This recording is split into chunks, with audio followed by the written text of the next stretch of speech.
On November 10th, Portugal's minority government is toppled by left-wing opposition 2 weeks after coming to power. Taylor Swift sets fire to the airways with her hot new mixed reputation, and Square Enix partnered with Microsoft Studios released Rise of the Tomb Raider to the Xbox One.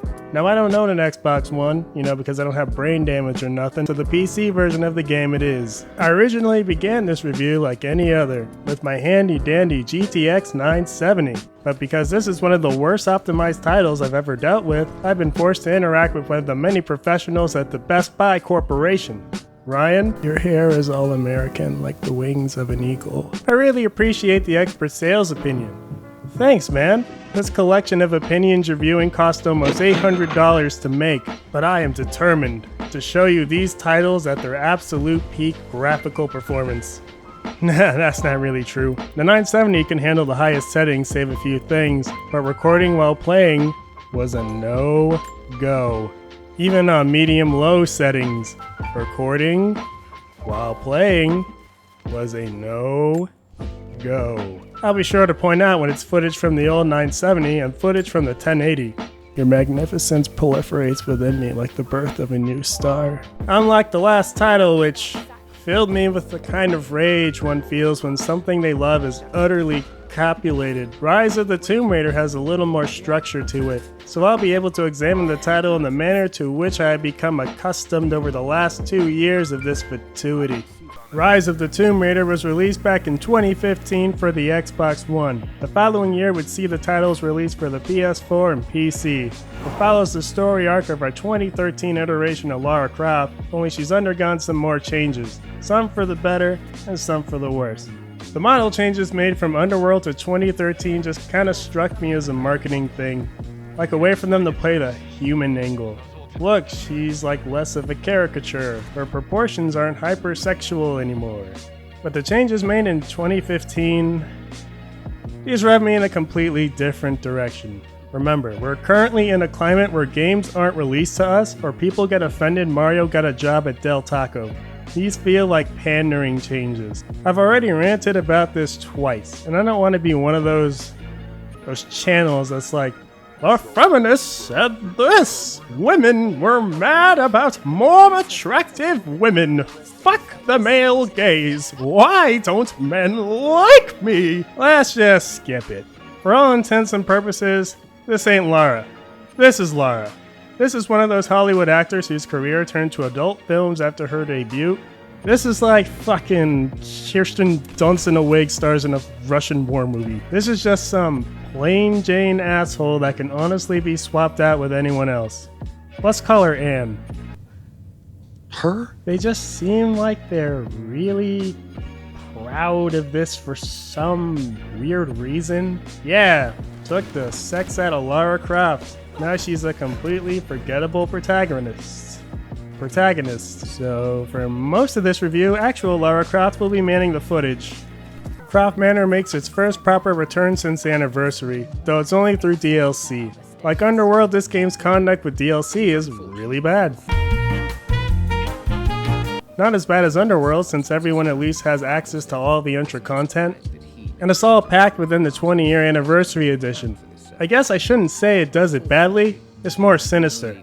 Save me from the perdition of corporate greed. It introduces microtransactions in the form of card mods. You equip them when you get stuff that used to be free in games. Big head mode, infinite ammo, rainbows. Some cards are permanent, but yeah. Why did you do this? This time around, Croft Manor is literally a walking sim, which, by the way, some people paid for. I like the fact that instead of tutorializing the game, it was just a side quest which focused on puzzles. Weirdly, it housed the worst of the reboot's attributes and the best of the new changes. The puzzles that made you read and examine different rooms, putting together random trinkets for a password. Good shit. That's stuff a Tomb Raider should be doing.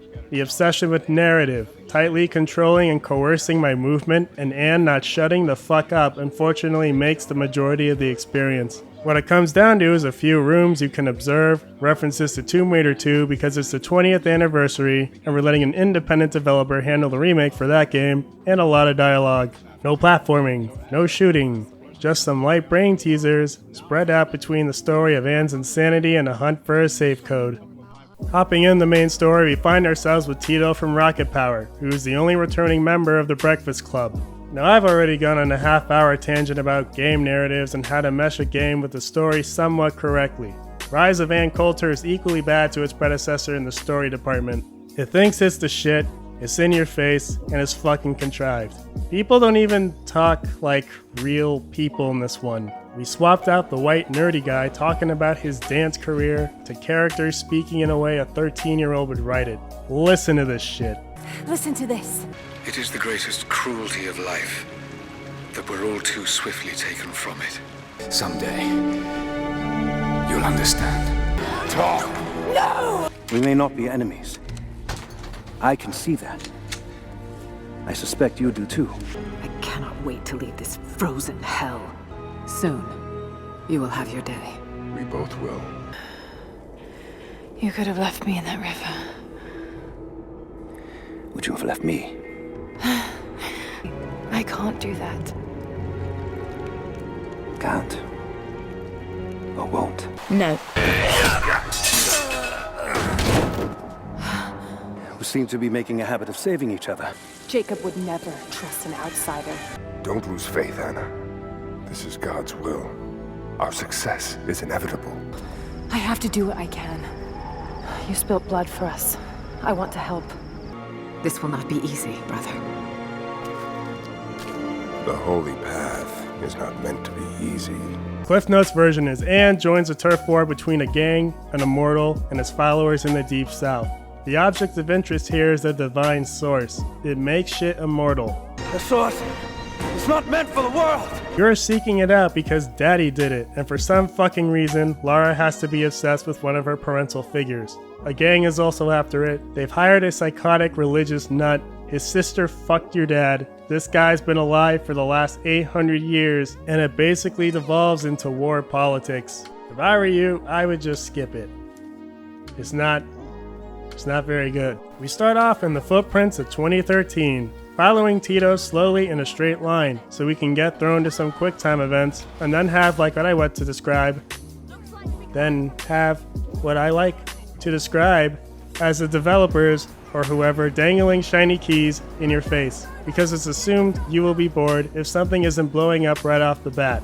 Lara's skill set this time around is basically the same as last time. She can run, jump, swim, dive, walk like Spider-Man, use ropes, set things on fire, blow them up, swing from things, shoot with accuracy, etc. The grapple comes back in a limited fashion, letting you jump a little farther and higher. Arrows gain platform functionality as well. The cool rope thingy from the last game doesn't come back, though it's not a big deal. Well, it's kinda nice to have. Point is, Anne can mimic Hollywood Lara with enough competency, and there's some enjoyable sections in this game which demonstrates the designer's competence with their established mechanics. We don't have the farce of a survival game hanging over our heads, so there was a lot of different ways you could have kicked this off. And yet, here we are. This brings us to stage 1, the Prophet's Tomb. It's a flashback thing, so nothing here really fucking matters. The stage begins continuing to coerce your movements to follow cinematic pacing. She'll tell you when to walk, what to look at, how fast you can go. Is this what marriage is like? Is this what you guys agree to in order to put it in once a week? You'll never know a dark day again, my sweet potentate. Midway through, after shooting some traps in slow motion, the game suddenly decides it's gonna get good. It's stage 1, so the introductory challenge here was acceptable. It's a simple water level puzzle involving the pickaxe, and another one involving some pulleys. You make your way up to the goal to begin a contrived cutscene. Check this out. It could be extremely dangerous.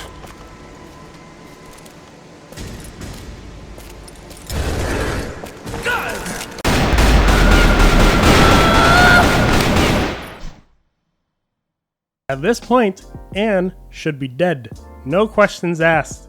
But we escape on a firefight set-piece hybrid. Running out of the collapsing caves ends the flashback and stage 1.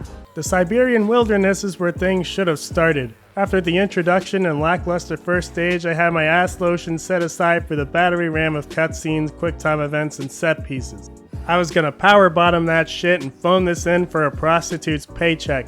Then I got here. I had my movements coerced a little in the beginning, then the game just kinda fucked off. It was surreal, unexpected, like a good episode of that new Magic School Bus. Please let this be a normal field trip with the friends. No way!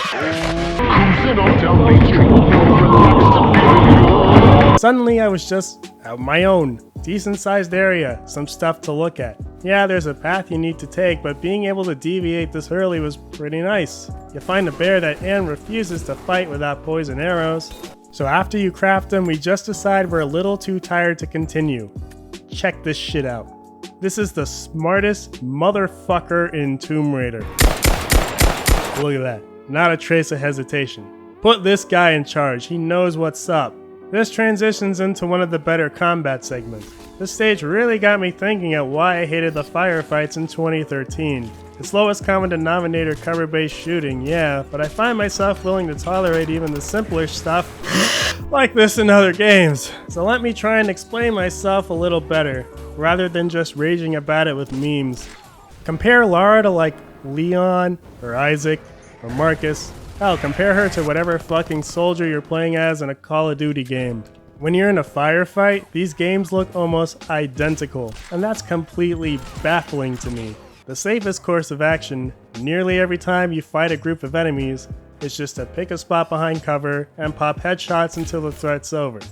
Why is that? See, in these other games, what can these characters really do, besides point and shoot? You can walk around and do some context-sensitive stuff, maybe a simple brain teaser here and there. These characters need their firefights, because otherwise you're just playing Haiti without the big tit robot. But even this has some basic combat to help it out. What am I saying? This character is actually more versatile movement-wise than these guys. These guys need their cleverly crafted shootouts because that's what they're built to do first and foremost. They're built to have satisfying shooting mechanics, and enemies come in great variety to ensure they can induce unique challenges when combined in different ways. Hell, I'd bet more effort is put into making satisfying things to shoot and react to over the characters themselves. Without their enemies, these characters become very, very bland.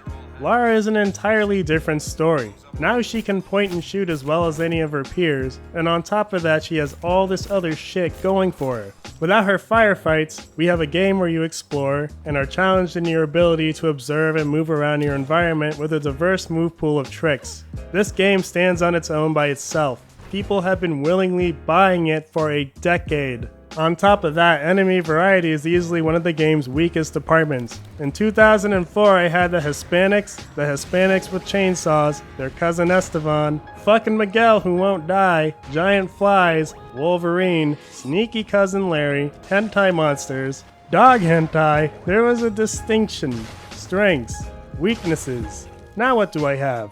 Fuckers who die to headshots. Fuckers who die to headshots holding shields, and old-timey knight assholes with plenty of firearm supplies on their ghost corpses, despite not using firearms. They get more bullet spongy as you go along, but that's it. Really, Lara's versatility should step in to make up for the lack of enemy variety. She's not as boring as these guys to play as by herself, but yet she mimics them almost perfectly. That's why these sections make me mad in Tomb Raider and bring me joy in these other games. When you do it here, I'm batting down on the meat of the game, like an old Carl's Jr. commercial, making a mess all over myself. When you do it here, it's the same thing, but you don't have the interesting enemies, and you're essentially just limiting a very fun character to play as. It's like getting Super Mario controls, but he can shoot, so over 50% of the game is cover-based shooting. This is fun. I don't need this. Really, this character, plus good shooting, should equal a completely different kind of shooter.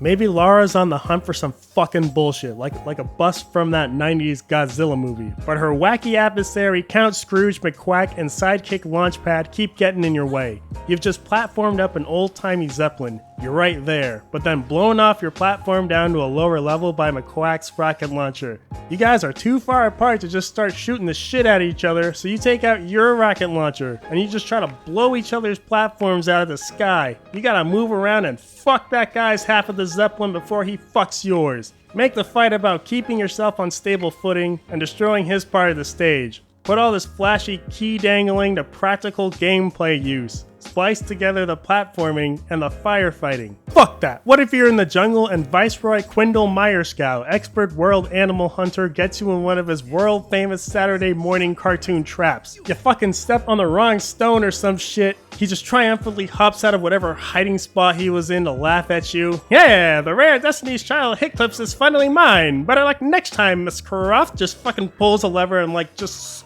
stupid amount of deadly animals come gunning for you because they've been starved, they're hungry. You just gotta get the hell out of there, whatever platforming contraption he's devised. You gotta like shoot certain shit to advance. Maybe if you're playing really sloppy, you gotta start shooting at this massive congregation of hungry jungle animals. There's like one pigeon in there just bobbing its head as it runs at you. You can't stop them all, you can only buy yourself a little time. They just tear you to shreds if they catch you. Again, just splice together the shooting and platforming. The result of this character with accurate aiming should be amazing. That's what I like about this section of the stage. It's early enough that Lara doesn't have an arsenal to simply blow everyone away, and you shouldn't have a whole lot of arrows. You're encouraged to use your environment and pick off men one by one. It's a light splice of her two skill sets that encourages you to move around as much as it encourages you to fight.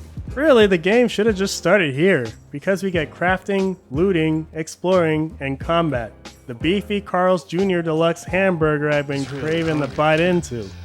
Carrying onwards after our sociopath murders everyone is our first optional tomb, the Lost Expedition. Now I don't know why a game called Rise of the Tomb Raider makes all of the tombs optional. This stuff should have really been integrated into the main story, but the shooting mechanics are still heavily championed over the puzzle solving ones. There is more incentive to do these sections since you're rewarded with practical skill upgrades as opposed to generic salvage caches. The better reward is nice and will make more people seek the stuff out, but it shouldn't be completely optional. This was the stuff selling games not too long ago. Hell, it would still sell games. Anyway, this tomb is very straightforward. Break the ice where necessary and collect the reward.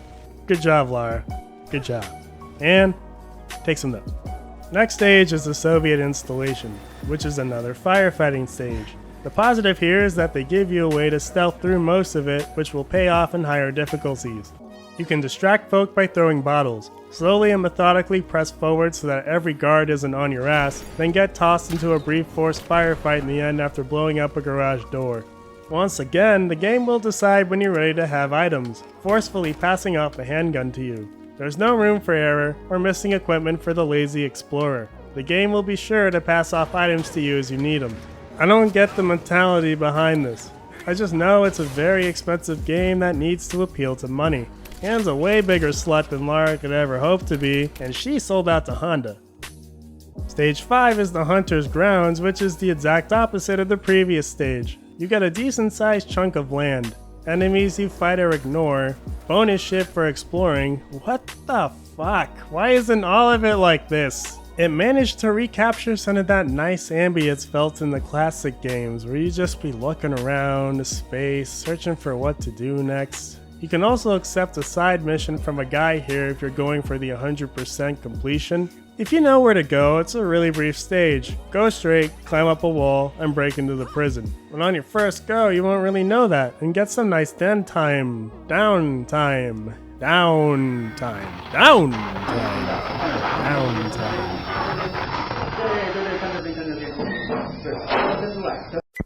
Hello, and welcome to the annual Tomb Raider Tomb Awards, where we award games with prizes. Today's category is best firearm goes to the Desert Eagle.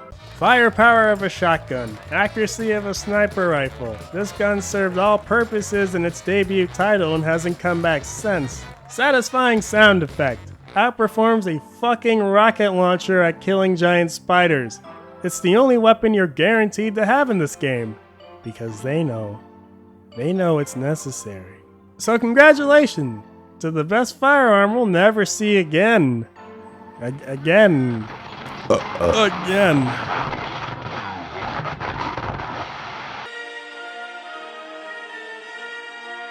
Before we break into prison, Lara needs to work her way through the 6th stage, an optional tomb called the Ancient Cistern. It's not terribly long, but it's a nice demonstration of design competence. Crystal Dynamics definitely knows how to make puzzles with Ann Coulter. You could probably get a proper sized level out of these mechanics. It's a combination of water level, explosives, and platforms. The first room introduces the concept, then it's up to you to take it to the logical conclusion. Unfortunately, it is regulated to optional content. This 20th anniversary edition comes with 31 chapters/stages, starting from the Prophet's Tomb going to the Chamber of Souls. 3 of them are DLC, and 9 of them are optional tombs. From the remaining 19, only 4 of them house mandatory puzzle solving of some kind. 15 of the 19 stages are cover-based firefights. The 4 that house puzzles also shove firefighting in there as well. It's better paced than last time, but any kind of pacing improvement would easily outclass that schlock. It's just bizarre that no tomb rating is required in a game called Tomb Raider. Well, it's really more Room Raider. Once you grab the skill upgrade, you make your way to the next stage. Hey! Seriously, kill her! We should have killed her.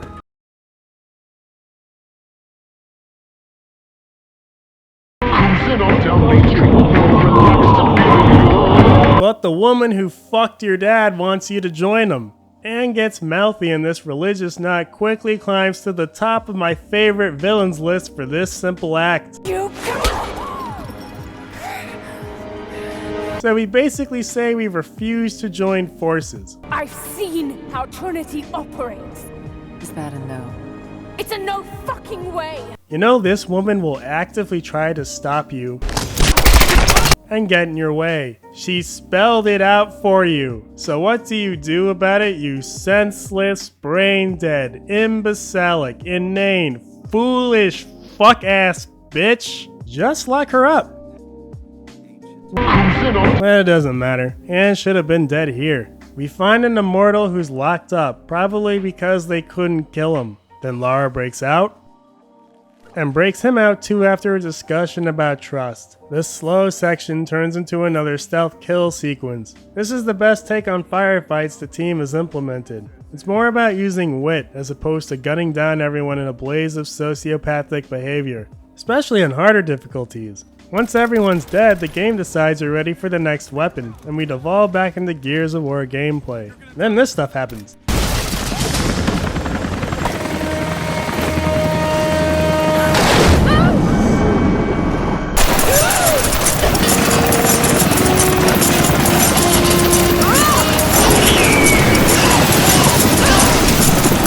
Games do not need to keep rising in expenses. Just get rid of whoever thinks this stuff is necessary. Fire them! Lara will take over from here for the next stage, the Voice of God. Puzzle-wise, it's a step down from the cistern as everything's contained to the single room. Experimenting or doing something incorrect will result in Anne talking to herself to help you out. Got to time that a bit better. Nothing here is what I would call truly difficult. You can observe and gather what needs to happen, but this bitch has a habit of lending a helping hand in the most insulting ways possible. This is not a minor complaint. It's straight up just insulting to your intelligence. Slow down for even a moment. Set up the contraption in the way it's supposed to go, or even just by looking at an important object, and we'll have something to say. Just so you know, yes, this is what you're supposed to be doing, asshole. Good job. No, stupid, you gotta time it a bit better. Don't leave and try something else. Tomb Raider 3, I'm sorry, baby. I didn't know what I wanted. I can change, really, come back. I'll take the beatings, just stop telling me what to do in the only sections where I actually have to think. The following stage begins our DLC, The Wicked Valve. Tomb Raider 2 Lara is going to be disguising herself as Tomb Raider 1 Lara. See, I know this isn't actually the Tomb Raider 1 model because her breasts aren't triangles. They chopped off the ponytail, but you're not fooling me. Why am I talking about this? Because this stage is just a trippy Eternal Darkness sanity effect with some wolf slaughter at the end. It's a set piece that charged you money from start to finish. Walk from here to here while we dangle some keys, then point and shoot. The next stage is the same area with a proper puzzle tacked onto it. Once you pass the woods, you find this contraption. This puzzle actually wrinkled my brain a little, and it was satisfying to solve. It just goes to show there's an interesting game to play here, but whoever's in charge would rather do this than this. Using a system of ropes and timing lets you climb up the contraption and hit the end of the stage. While the DLC didn't start on a high note, it ends with which is what I consider to be the best boss fight in the franchise. This fight is exactly the kind of shit we should be doing. It easily tops the game's actual final fight. It involves using your surroundings, platforming, and shooting. All of the game's proper mechanics. You rope the witch to a contraption, use a well-timed shot for damage, and then make your way higher up to more contraptions to continue the pattern. It's a basic Tomb Raider boss, combined with the set fight, as well as taking advantage of your skill set. It's more complex than shooting an asshole while you flip out of the way, and it's more complex than ignoring the fight and asking you to platform. Congratulations, Anne. It only took 11 games, but you managed to pull off the best boss fight in franchise history. Returning to the main game, our next stage is the Copper Mill. It begins on the exploration side of the spectrum, allowing you to stealth kill your way through enemies. If you want to search every nook and cranny, there's some nice downtime here. Again, capturing that nice ambience the original titles had. The end of the stage then returns you to the 2013 formula. Kill everyone, don't advance until you kill who you need to kill, then proceed into a cutscene so immortal Sasuke can save you. We seem to be making a habit of saving each other. He's taken, son. Trekking off to the side is the Red Mine, which will expand on the downtime of the Copper Mill. It's one of the better puzzles the team comes up with, but it's also short-lived. It primes the idea of working your way around water with a simple puzzle that only requires you to arc a Molotov over a pipe. Then you use the minecarts in your rope to keep water away from a rag. Once that's done, you set it on fire, complete the optional tomb, and return to the main storyline. The next stage is the Prophet's Blessing, which begins like this.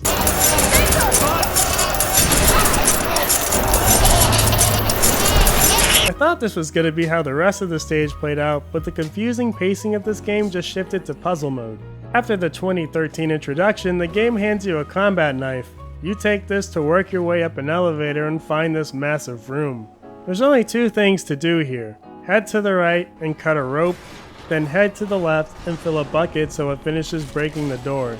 It knows it's a short and simple puzzle, so assholes show up between every instance of property damage to slow down your progress. Wish I could slow down for a second and stroke your magnificent locks, you glorious animal.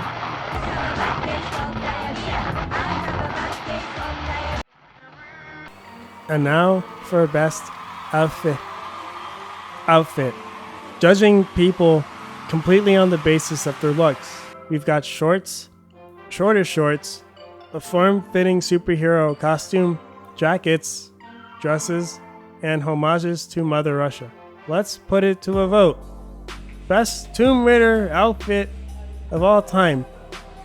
What's your favorite outfit of Tomb Raider, sir? The original, the shorts with the green shirt.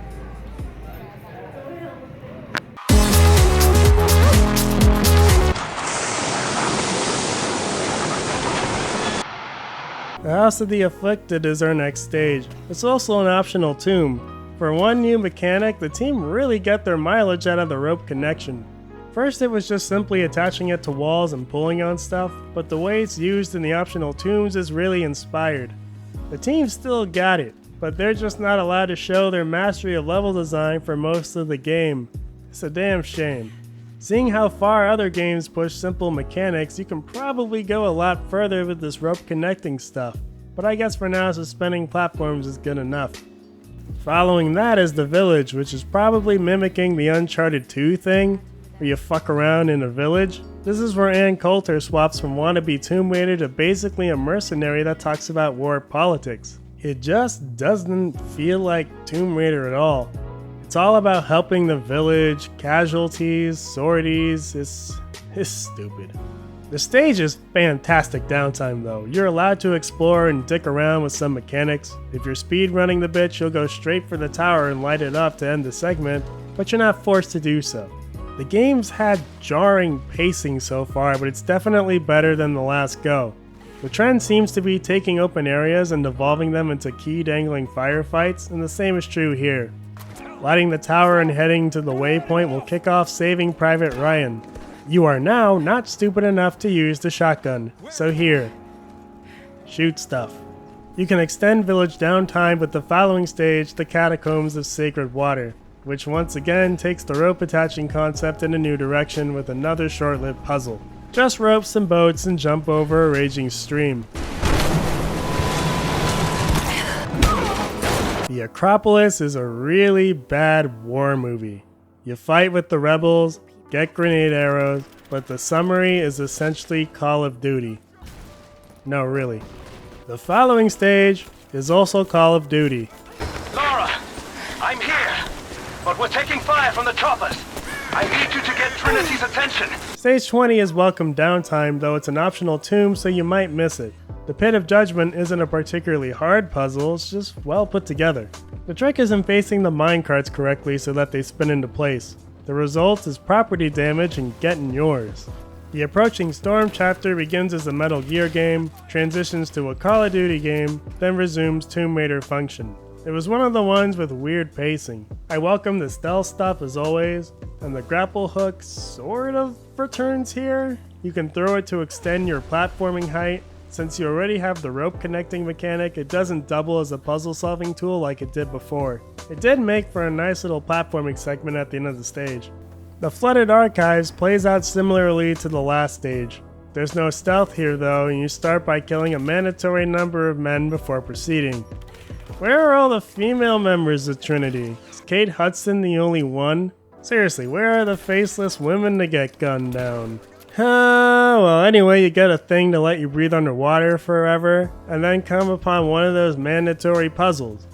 Now, a little exploring and observation makes the solution pretty straightforward, but because this is a mandatory puzzle, Anne's dialogue is taken up to 11. Still more to do here. I'll be back this way.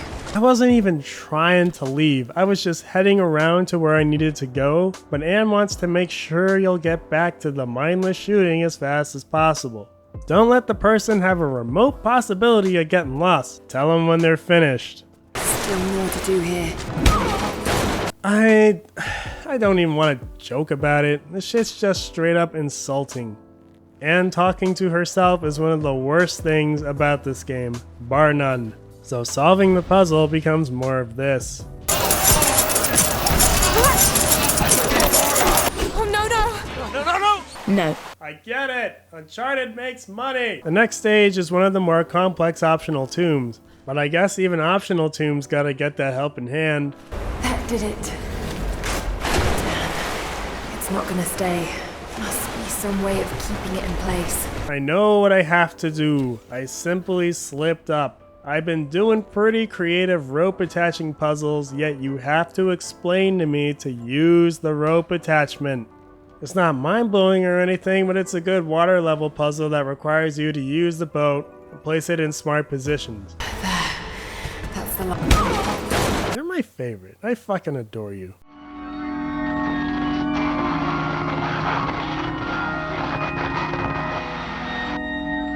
And now for one of my personal favorite awards. An award I can get behind and support emotionally, financially, and Best Lara voice actress. Hit me with your best line, ladies. Well, you have my total attention now. I'm not quite sure if I've got yours, though. I'm inspired. I'd like to offer you other work. What? Shoot the breeze with some of your other boys? No thanks. Be careful, Lara.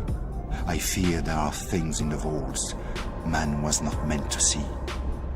I'm not a man, Jean, and I'm always very, very careful. Anyone between me and that stone dies. And the winner is Marissa Tomei.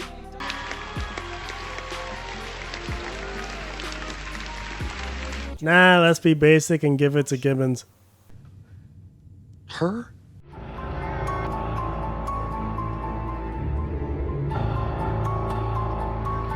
The research base is a test of patience. It starts okay in the beginning with some stealth killing, then you get put into this fucking bukkake. The safest thing to do is just camp out enemies and pull them in the water one by one. Help your soul if you're on higher difficulties. It's not that it's hard, it's just that it takes a while. It just takes a while to do something you ultimately know you're gonna get away with anyway. The orrery is our next mandatory puzzle, so you know what that means. Now! It's well constructed, but stop holding my hand, man. You're ruining what's otherwise an enjoyable puzzle. Really, you gotta turn these devices and platform up a giant globe. The exact wacky shenanigans Lara should be doing. The Path of the Deathless, though, yeah. You know what I do when I see an army of guards? So many of them. I shut the fuck up and keep out of sight. This part mirrors the last game's portion with the samurai assholes, because I guess this is the new formula now. Once again, they carry modern supplies on their person. They're also more bullet spongy, so have fun with that. The gates of Kitseth. The gates of Kitseth. The Gate of Kittens is pretty cool, I'll give it that. It does the firefighting in a way that takes more advantage of the game's other mechanics. See, you're just in a small portion of a city. You can disarm bells to stop folk from calling for help, and you have to stay off the streets to keep out of sight. If you're spotted, you have the whole city to maneuver around your bullet sponge enemies. It would be too easy if you could just headshot them, so this makes for a better balance of combat. You're not confined, but they're also not so easy to kill. Once the catapult is triggered, you can even ignore them. It's overall one of the better firefighting scenarios. The Chamber of Exorcism. You speak when spoken to. The Chamber of Exorcism is our last optional tomb. Really, I could review them all together. A simplistic space of usually 1 or 2 rooms contains a well thought out brain teaser using the established mechanics. Sometimes Anne will run her mouth in an uncalled for way. Oh good. Something's holding it down. But the end result of these sections is always satisfying. Can't say a single one of these is a dud. They're just short-lived. This one in particular brings back the exploding gas from 2013 and asks you to use it more intelligently. God, fuck me, dude. Too bad Anne won't let you have a nice think. The outskirts of Kittens mirrors the Prophet's blessing. There is some puzzles to solve, but they won't consume much time. So in order to stretch this out, assholes will intervene at every stage of the puzzle. You must simply launch 2 more catapults to the next gate. Both catapults need to be fixed in some way, and after fixing them, you will have more people to shoot at. I guess that's kind of typical of game pacing. It's not the worst, but the main storyline is still very starved for critical thinking. The next stage is the Lost City.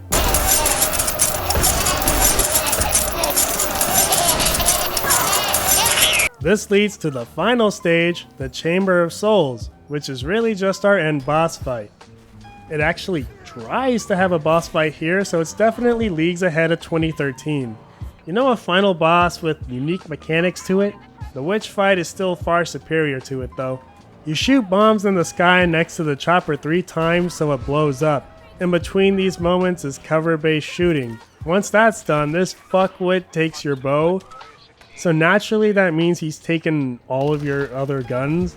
Like I said before, no man really has a chance of fighting this sociopath, and despite having no weapons, that's still very true.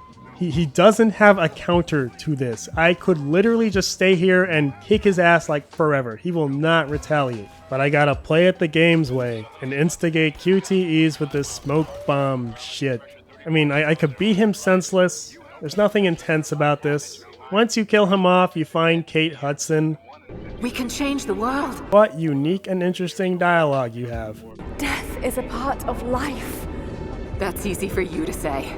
You're not the one who's dying. What? Bitch, I've been dead. Sure, I came back, but I haven't been around for over a decade. Horror's gone, baby. This is literally an angel of darkness. Oh my god. So Kate absorbs the thing. Then in the post credits, this happens. You're lying. I loved it. No! It's done. Good. What about Croft? No. Not yet. This bitch should be dead. There's no fucking excuse. Yeah, Kate was shot, but she's also absorbed the thing, so I don't know. And that was it. Rise of the Tomb Raider. What? It has other game modes? I don't give a fuck. Is it better than 2013? Easily. Would I recommend it? Nah, don't spend your money. This franchise has no fucking clue what it wants to be anymore. Kinda like this channel. Are you an explorer? Are you a military expert helping the rebels? I don't know, but they're making money, so I guess we'll find out in the next game. Rise of Ann Coulter doesn't piss me off like its predecessor. It just fills me with disappointment. The team can very clearly make a proper game out of this, but the notion that cover-based shooting, set pieces, QTEs, all that schlock, the notion that these things sell games just holds it back. More optional kills and a stealth element paces this much better than the last time. The optional tombs serve as good pace breakers, much better than the last game, but it's nearly unrecognizable as Tomb Raider. The British guy with the cutout drawing said it best. It's just safe. It tries to play it safe. All I know is I am done. I can finally focus all of my efforts on statistical videos no one wants to watch. I'm out, bitch. I'm out of the review game. Oh my god. It's finally over. Man, what a mess.